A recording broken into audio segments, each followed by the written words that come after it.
59 na araw na lang po, election 2025 na.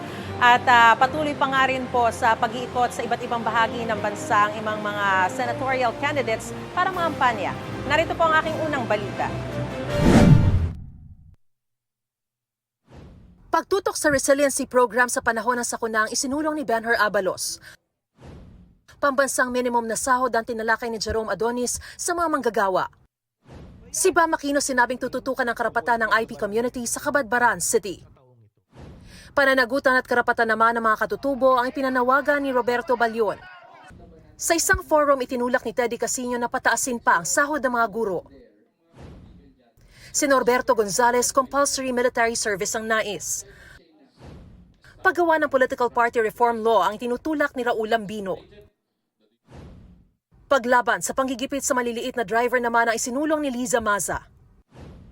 Sa Quezon, binigyang halaga ni Ping Lacson ang papel ng mga kababaihan sa lipunan.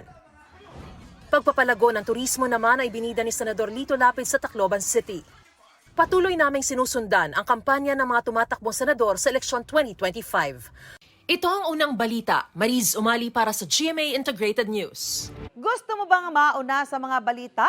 Mag-subscribe na sa GMA Integrated News sa YouTube at tumutok sa unang balita.